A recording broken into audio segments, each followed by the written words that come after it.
ಸಂಪೂರ್ಣ ವಿಶ್ವಾಸ ಇದೆ. ಮತದಾರರು ಎರಡೂ ಕ್ಷೇತ್ರಗಳಲ್ಲಿ ಬದಲಾವಣೆಯನ್ನು ಬಯಸ್ತಾ ಇದ್ದಾರೆ. ಇಲ್ಲೂ ಕೂಡ ನಮ್ಮ ಅಭ್ಯರ್ಥಿಗಳಾಗಿರುವಂತಹ ಹಿರಿಯರಾಗಿರ್ತಕ್ಕಂಥ ವೀರಣ್ಣ ಚರಂತಿಮಠರವರು ದೊಡ್ಡ ಅಂತರದಲ್ಲಿ ಗೆಲ್ತಾರೆ. ಅನುದಾನಗಳ ಬಗ್ಗೆ ಇಲ್ಲಿವರೆಗೂ ಗೊತ್ತಿಲ್ಲದಿರೋದನ್ನ ಈಗ ಜನರಿಗೆ ತಿಳಿಸುವಂತದ್ದು ನಾವು ಅದನ್ನು ಕೊಟ್ಟಿದ್ದೀವಿ ಅಂತ ಹೇಳ್ತಾರೆ.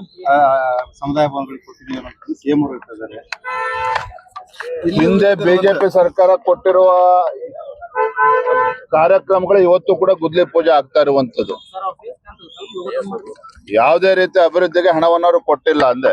ನೋಡಿ, ರಾಜ್ಯದ ಇತಿಹಾಸದಲ್ಲಿ ಮೊಟ್ಟ ಮೊದಲ ಬಾರಿಗೆ ಅಂದ್ರೆ ರಾಜ್ಯದ ಹಣಕಾಸಿನ ಪರಿಸ್ಥಿತಿ ಎಲ್ಲಿಗೆ ಬಂದ್ ಮುಟ್ಟಿದೆ ಅಂತ ಹೇಳಿದ್ರೆ, ಪೊಲೀಸ್ ಇಲಾಖೆ ಪ್ರತಿ ತಿಂಗಳು 1ನೇ ತಾರೀಕು ಸರಿಯಾಗಿ ಇಡೀ ರಾಜ್ಯದಲ್ಲಿ ಆ ಪೊಲೀಸ್ ಇಲಾಖೆಗೆ ಆ ಸಿಬ್ಬಂದಿ ವರ್ಗದವರಿಗೆ ಸಂಬಳ ಕೊಡಬೇಕು. ಒಂದೊಂದು ತಿಂಗಳು ತಡ ಆಗ್ತಾ ಇದೆ. ನಾನು ಮೊನ್ನೆ ದಿನ ಶಿವಮೊಗ್ಗದಲ್ಲಿದ್ದೆ. ಶಿವಮೊಗ್ಗದಲ್ಲಿರುವಂತಹ ಕುವೆಂಪು ವಿಶ್ವವಿದ್ಯಾನಿಲಯದಲ್ಲಿ ಅತಿಥಿ ಉಪನ್ಯಾಸಕರಿಗೆ ಸಂಬಳ ಕೊಡದೆ 2 ತಿಂಗಳಾಗಿದೆ. ರಾಜ್ಯದ ಬೇರೆ ಬೇರೆ ವಿಶ್ವವಿದ್ಯಾನಿಲಯದಲ್ಲೂ ಕೂಡ ಇದೇ ಪರಿಸ್ಥಿತಿ ಇರುವಂತದ್ದು. ಇವತ್ತು 17 ಬಜೆಟ್ ಅನ್ನ ಮಂಡನೆ ಮಾಡಿದ್ದೇನೆ ಅಂತ ಹೇಳ್ತಾರೆ ಮುಖ್ಯಮಂತ್ರಿಗಳು. ಆದ್ರೆ ರಾಜ್ಯದ ಹಣಕಾಸಿನ ಪರಿಸ್ಥಿತಿ ಎಲ್ಲಿಗೆ ಬಂದ್ ಮುಟ್ಟಿದೆ ಅಂತ ಹೇಳಿದ್ರೆ, ನಾವು ಹಲವಾರು ಬಾರಿ ನಾವು ಒತ್ತಾಯವನ್ನು ಕೂಡ ಮಾಡಿದೆ, ಶ್ವೇತಪತ್ರನ ಹೊರಡಿಸಿ ರಾಜ್ಯದ ಹಣಕಾಸಿನ ಪರಿಸ್ಥಿತಿಯ ಬಗ್ಗೆ ಅಂತೇಳಿ. ಸುಮ್ನೆ ಬುಲ್ಡೋಸ್ ಮಾಡ್ಕೊಂಡು ಹೋಗ್ತಾ ಇದ್ದಾರೆ ಅನ್ನೋದು ಬಿಟ್ರೆ ಬೇರೆ ಏನು ಮಾಡಿಲ್ಲ.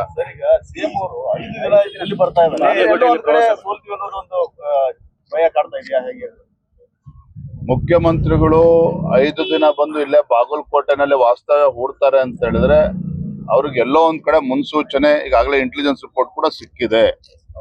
ಹಿಂದೆ KR ಪೇಟೆ ವಿಧಾನಸಭಾ ಕ್ಷೇತ್ರದ ಉಪಚುನಾವಣೆ ಆದಾಗ್ಲೂ ಸಹ ಇದೇ ರೀತಿ ಬಂದು ಕೂತಿದ್ರು ಸಿದ್ದರಾಮಯ್ಯನವರು.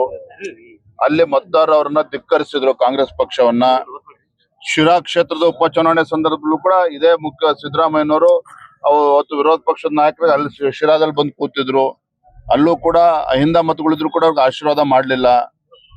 ಈಗ ಎಲ್ಲೋ ಒಂದ್ ಕಡೆ ಬಾಗಲಕೋಟೆನಲ್ಲಿ ಬೇರೆ ಬೇರೆ ಹರಿಕತೆಗಳು ಹೇಳ್ಕೊಂಡು ಇಲ್ಲಿ ಹಣಬಲ ತೋಳ್ಬಲವನ್ನ ಬಳಸ್ಕೊಂಡು ಅಧಿಕಾರದ ದುರ್ಬಳಕೆಯನ್ನ ಮಾಡಿಕೊಂಡು ಇಲ್ಲಿ ದಬ್ಬಾಳಿಕೆ ಮಾಡಬೇಕು ಅಂತ ಹೇಳಿದ್ದು ಕಾಂಗ್ರೆಸ್ ಪಕ್ಷ ಹುನ್ನಾರ ನಡೆಸ್ತಾ ಇದೆ.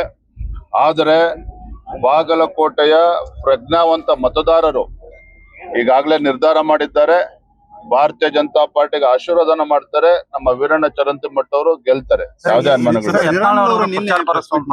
ಶ್ರೀರಾಮುಲು ನಿನ್ನೆ ಸುದ್ದಿಗೋಷ್ಠಿಯಲ್ಲಿ ಯತ್ನಾಳ್ ಅವ್ರ ಬಗ್ಗೆ ಮಾತಾಡಿದ್ರು. ಪ್ರಚಾರಕ್ಕೆ ಅವರು ಕೂಡ ಬರ್ಲಿ, ನಮ್ಮ ಅಧ್ಯಕ್ಷರು ಕೂಡ ಯಾವುದೇ ರೀತಿ ಬೇಡ ಅನ್ನೋದಿಲ್ಲ. ಅವ್ರಿಗೂ ಭಾರತೀಯ ಜನತಾ ಪಾರ್ಟಿ ಅಭ್ಯರ್ಥಿನ ಗೆಲ್ಲಿಸ್ಬೇಕು ಅಂತೇಳಿ ಕಾಂಗ್ರೆಸ್ ಪಕ್ಷದವರು ಕೆಲಸ ಮಾಡ್ತಾ ಇದಾರೆ ಎರಡೂ ಕ್ಷೇತ್ರದಲ್ಲಿ. ನಾನು ಪ್ರಾಮಾಣಿಕವಾಗಿ ಹೇಳ್ತಾ ಇದ್ದೀನಿ. ನಾನು ಸುಮ್ನೆ ನಿಮ್ಗೆ ಹೇಳಕ್ಕೆ ಸುಮ್ನೆ ಉಡಾಫಿಯಾಗಿ ನಮ್ಮ ಮಾತನ್ನ ಹೇಳ್ತಿಲ್ಲ. ಕಾಂಗ್ರೆಸ್ ಪಕ್ಷದವರು ಇವತ್ತು ಒಳಗೆ ನಮ್ಗೆ ಸಹಕಾರ ನೀಡ್ತಾ ಇದ್ದಾರೆ. ಹಂಗೆ ಬಿಜೆಪಿ ಅಭ್ಯರ್ಥಿ ಗೆಲ್ಲಿಸ್ಬೇಕು ಅಂತೇಳಿ ಯಾರೇ ಕೆಲಸ ಮಾಡಿದ್ರು ನಾನು ಸ್ವಾಗತ ಮಾಡ್ತೇನೆ.